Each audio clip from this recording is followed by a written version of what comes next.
Em um final de semana, no dia 23 de julho de 2005, peguei um táxi em Ondangwa, cidade na qual eu trabalhava e residia, e em 35 minutos cheguei em minha cidade natal a fim de passar o fim de semana com meus pais. No caminho tive a sensação de que algo extraordinário iria acontecer naquela noite. Cheguei por volta das 18, quando todos estavam se preparando para o jantar. Eu estava na cozinha junto com minha família, deitada em um velho lençol estendido no chão enquanto escutava minhas sobrinhas e sobrinhos cantando louvores da escola dominical. Subitamente senti uma grande unção descendo sobre mim, senti muita fraqueza em meu corpo e então me dei conta de que estava debaixo do poder de Deus. Então vi um homem vestido com longas vestes brancas e um cinto da mesma cor, caminhando em minha direção. Havia uma luz muito brilhante à sua volta, como se ele mesmo a irradiasse. Ele usava sandálias marrons, e o feitio de seu rosto assemelhava-se ao das pessoas do Oriente Médio, com uma bela pele bronzeada. Sua face era amável e tão gloriosa que eu não conseguia olhar direto em seus olhos. Quando ele falava, sua voz era doce, suave e amorosa, apesar de falar com autoridade, ondas de amor emanavam de seu ser. Ele estendeu-me sua mão e puxou-me de onde eu me encontrava deitava. De repente percebi que eu mesma estava em um belo corpo glorificado, eu estava com a aparência de quando tinha 18 anos de idade. Eu usava um vestido branco com cinto branco. Apesar de ser um vestido branco, o material era diferente de qualquer um que o homem conheça. Esse vestido era sedoso, mas brilhava de uma forma que não sei descrever. Ele falou em tom gentil e amável: Victoria, eu quero que você venha comigo, irei mostrar-lhe coisas terríveis e também irei levar-lhe a um lugar no qual você jamais esteve em toda a sua vida. Então ele tomou minha mão direita e partimos. Tive a sensação de que caminhávamos no ar e íamos subindo o tempo todo. Depois de certo tempo, fiquei muito cansada e pedi-lhe que voltássemos para casa. Entretanto, ele fitou-me gentilmente e disse: Você não está cansada, você está bem. Caso você fique cansada, eu mesmo irei carregá-la, mas no momento você está muito bem. Paz seja convosco. Agora vamos. O lugar na qual chegamos era muito árido, pior do que qualquer deserto que o homem conheça, sem nenhum sinal de vida sequer. Não havia uma única árvore ou sinal de grama ou de qualquer coisa viva à nossa vista. Verdadeiramente tratava-se de um lugar depressivo.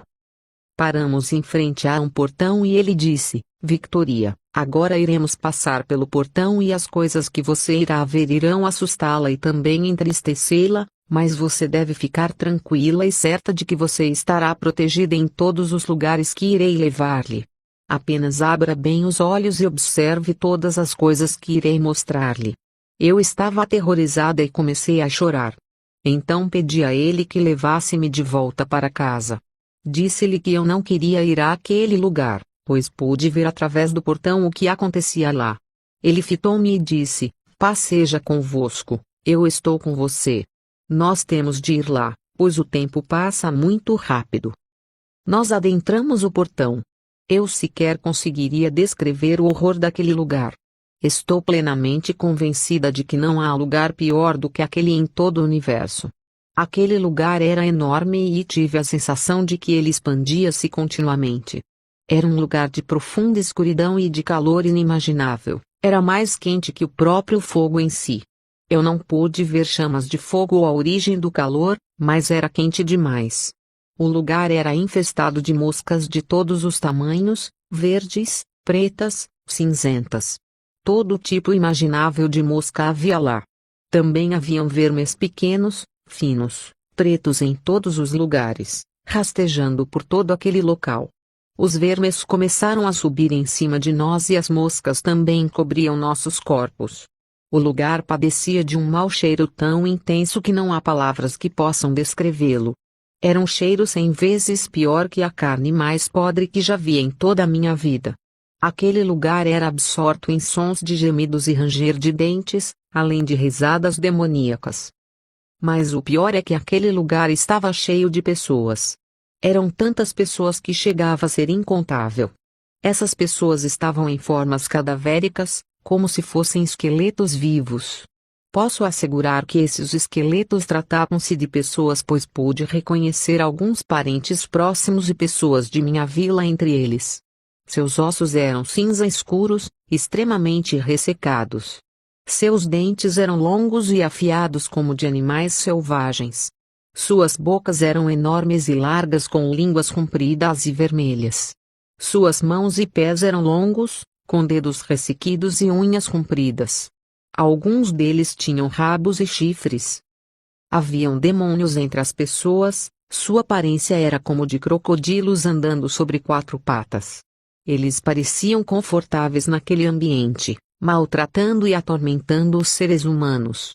Os demônios faziam barulho como se celebrassem algo, eles pareciam felizes e despreocupados, além disso eles dançavam e pulavam o tempo todo.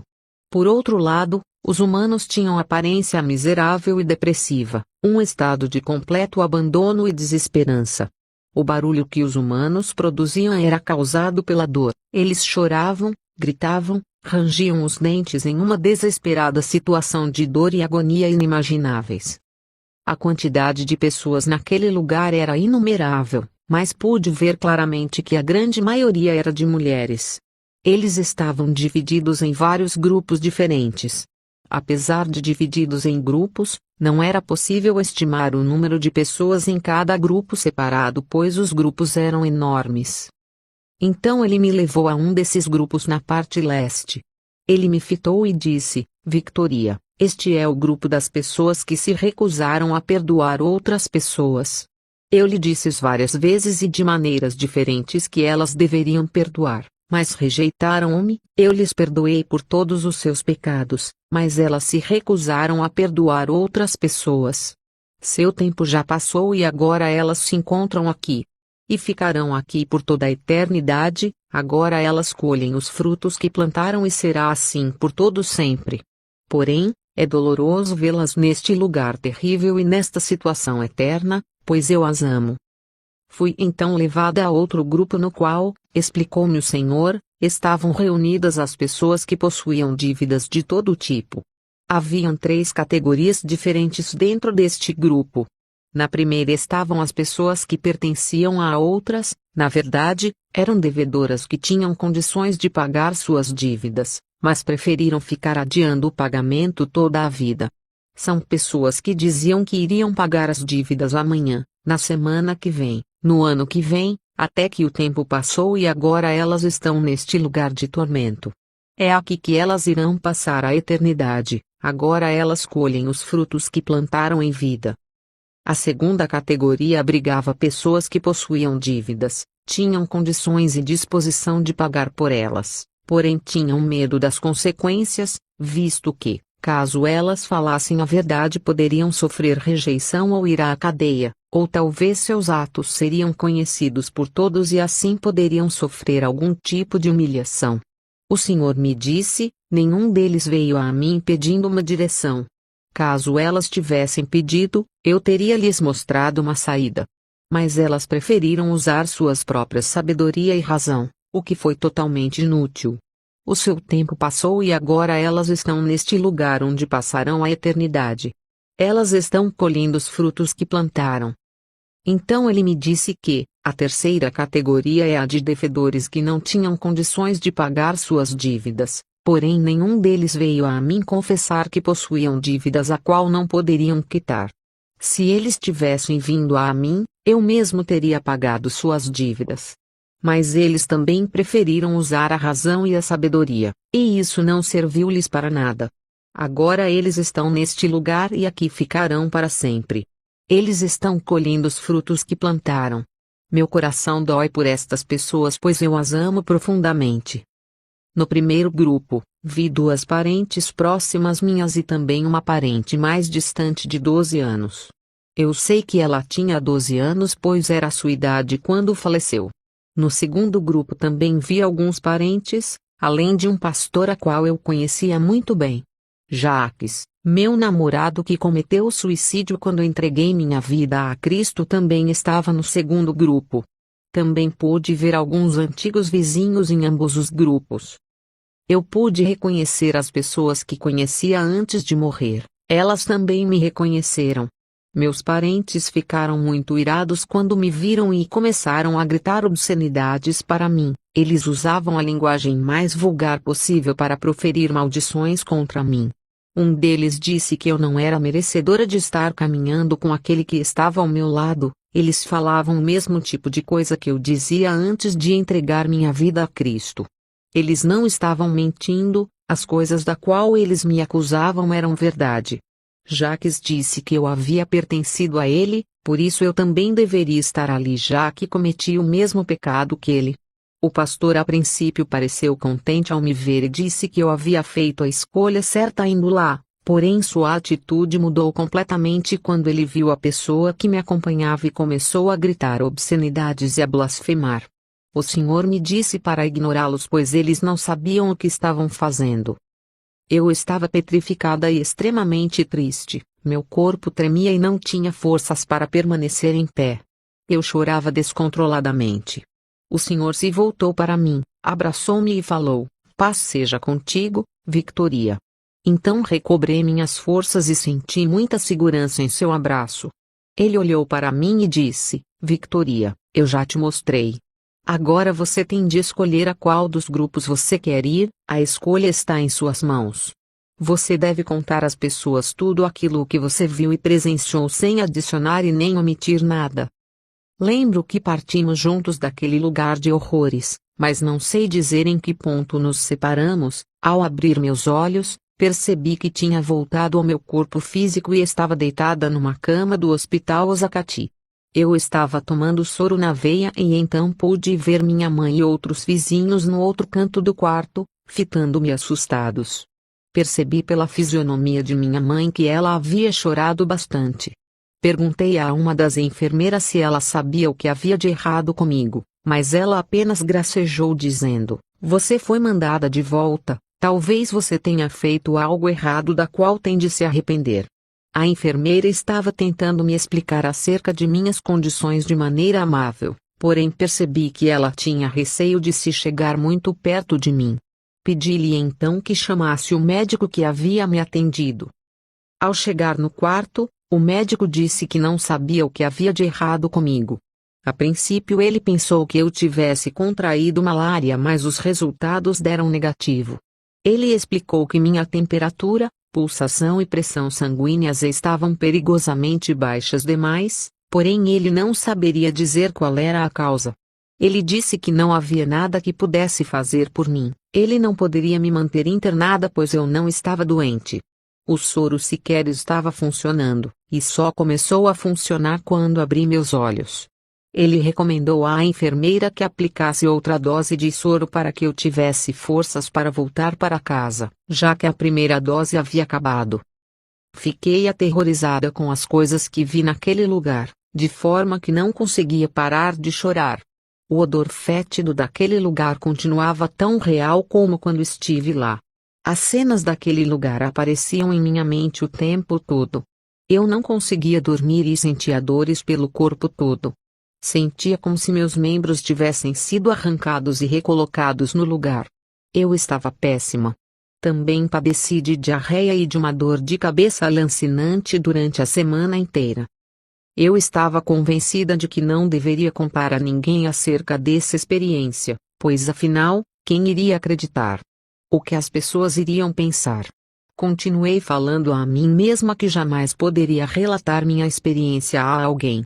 Então uma de minhas líderes na igreja telefonou 3 dias depois perguntando se estava bem, já que eu havia lhe enviado uma mensagem de texto pedindo que orasse por mim. Quando dei por mim, percebi que já tinha lhe contado praticamente a história toda. Nessa hora eu queria poder chutar a mim mesma. Comecei a chorar, pois estava convencida de que este havia sido o maior erro de minha vida. Agora que a história já havia sido contada, não havia como escondê-la de mais ninguém. Percebo agora que quando Deus quer que algo seja dito, será dito. Ele é Deus acima de todas as coisas. Em 19 de agosto acordei sentindo uma grande unção sobre meu corpo físico. Sentia-me fraca e trêmula enquanto ondas de eletricidade percorriam todo o meu corpo. À noite vi uma luz brilhante entrando pelo quarto e no meio da luz estava aquele mesmo homem de antes. Desta vez ele se sentou numa cadeira próxima à minha cama. Eu não tinha ideia de onde veio aquela cadeira, mas ela apareceu assim que ele se mostrou disposto a se sentar.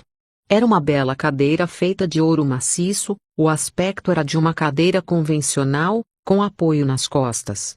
Em cada perna havia uma estrela prateada incrustada no ouro, também havia uma estrela no meio do apoio para as costas. Haviam também rodas em cada perna. Após saudar-me, ele me fitou e disse que sabia que eu tinha muitas dúvidas acerca de sua identidade, por isso ele veio se revelar a mim e me explicar algumas das coisas que experienciei. Ele disse: eu sou Jesus Cristo, seu Salvador. Caso você tenha alguma dúvida, olhe para minhas mãos. Aquele lugar onde fomos é o inferno. Quando olhei para suas mãos, vi cicatrizes no lugar perfurado pelos pregos. Querido amigo, quero lhe dizer que o inferno não é produto da imaginação de alguém, e sim um lugar real e nem um pouco agradável. Ele não foi feito para as pessoas e sim para Satanás e seus demônios. Nosso lugar é no céu ao lado de Jesus, mas para isso precisamos escolher a Jesus antes que seja muito tarde. Hoje, ao ouvir sua voz, não endureça seu coração, aceite Jesus como seu Salvador pessoal hoje mesmo e viva para Ele. O inferno é um lugar terrível, é um lugar de medo e tristeza, é um lugar de tormento, de choro eterno e de ranger de dentes. Satanás quer levar o maior número possível de pessoas para lá. Não coopere com ele, mas coopere com Jesus e assim você viverá, não morrerá. Eu não entendia como o Senhor podia me dizer para escolher um dos dois grupos que ele me mostrou no inferno, sendo que eu já era uma cristã nascida de novo. Aceitei-o em minha vida e mesmo assim ele ainda me dizia para decidir se eu queria ou não ir para o inferno. Eu não conseguia compreender. Então comecei a orar e pedi a Deus que me desse a revelação daquilo que ele queria dizer e daquilo que ele queria que eu fizesse. O Senhor me revelou então que eu ainda possuía ressentimento e não liberava perdão a uma de minhas irmãs e a uma de minhas primas.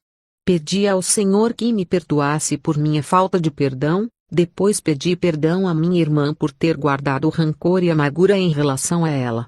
Além disso, ele me instruiu a pedir perdão à minha prima também. O Senhor também atentou ao fato de que eu havia conseguido meu emprego de professora usando um diploma falso, e ele considera isso uma forma de roubo e dívida.